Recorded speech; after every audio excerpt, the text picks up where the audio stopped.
Okay, let's dive right into this. Welcome to today's explainer, where we're unpacking a truly fascinating source text titled Seeking the Best Fulcrum for Life. What makes this text so incredibly unique, honestly, is the wild journey it takes us on. I mean, it starts out entirely grounded in hard physics and everyday economics, right? But then it takes this radical, deeply thought-provoking pivot straight into the pursuit of ultimate spiritual salvation. It's a huge conceptual leap. But we're going to break down exactly how the author connects these seemingly opposite worlds using one simple, totally universal concept: leverage. So to ground us, the text kicks things off with a physics hook we're all pretty familiar with. You've likely heard this famous declaration from the ancient Greek scientist Archimedes. "Give me a fulcrum, and I can lift the earth." With just that single sentence, Archimedes perfectly captured the epic, almost magical power of leverage.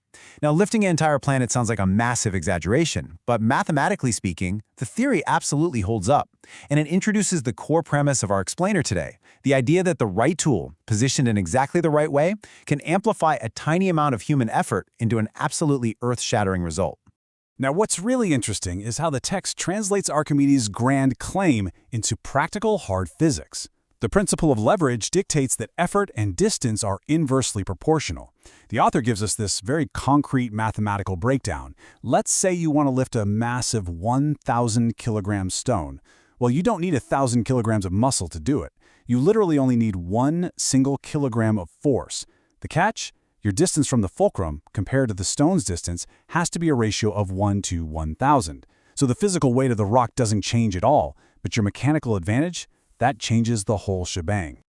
The text then seamlessly transitions this law of physics into the realm of time and financial leverage. Think about the number 24. We all get the exact same 24 hours in a day, right? It is the ultimate equalizer. Yet, as the text points out, within those same 24 hours, one person might make 10 yuan, while someone else makes 10,000. How on earth does that happen? Well, it's not because the wealthier person worked 1,000 times harder physically. No way. It's because they found a lucrative fulcrum. They found a way to apply that 1 to 1,000 leverage ratio directly to their time and their income. To make this perfectly clear, the author shares this really sharp, contrasting anecdote about two brothers. Picture this. They both make a living selling water to a parched mountain village. Initially, they had the exact same strategy, breaking their backs carrying water down from the mountain by hand, and they earned the exact same income. But fast forward 2 years. The younger brother goes totally bankrupt, while the elder brother becomes wildly prosperous. Why? Because the younger brother kept relying on raw, high-effort physical labor. The elder brother, on the other hand, built a network of bamboo pipes to bring the water directly down to the village. Those pipes became his fulcrum, transforming his everyday labor into high-yield prosperity. The author reinforces this with another great historical example of leverage: the American Gold Rush.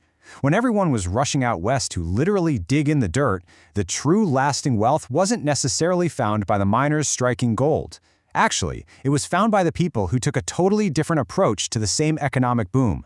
They set up shop and manufactured rugged cowboy workwear to sell to the miners. They didn't swing a pickaxe once. Instead, they used the miners' desperate need for durable clothing as their fulcrum to generate massive wealth. Talk about a smart pivot. The text drives home just how universal this concept is across all walks of life. We all use fulcrums, whether we're conscious of it or not. Farmers rely on the land. Workers rely on their manual labor. Teachers lean on the classroom structure. The author even gets a bit cheeky here, pointing out that pickpockets rely on other people's wallets. Husbands and wives use the family unit. Small business owners use their shops, right up to kings who rely on their citizens. Every single person's position in life is anchored by whatever fulcrum they've chosen to lean on. So what is the crucial takeaway from all this? It's the author's main thesis for worldly success: life's leverage principle. It is the art of moving 1,000 pounds with just 4 ounces of effort, rather than straining and struggling like an ox pulling a broken cart. It's all about achieving the absolute maximum results, whether that's profit, status, or efficiency, while investing the absolute minimum amount of your time, energy, and resources. Now, up to this point, the text basically reads like a masterclass in business efficiency, right? But wow, here is where the text executes a massive existential pivot.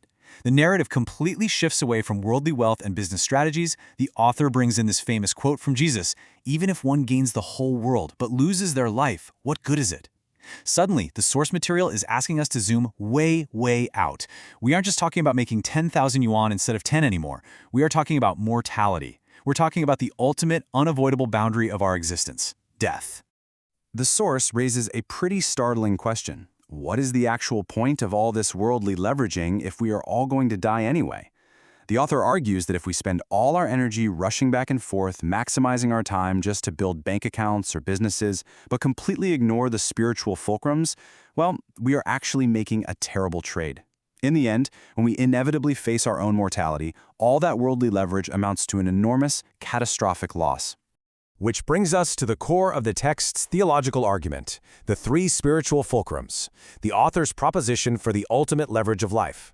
Having established that worldly fulcrums eventually fail us, the text shifts entirely into theology, arguing that we must seek an absolute, ultimate fulcrum for our existence itself.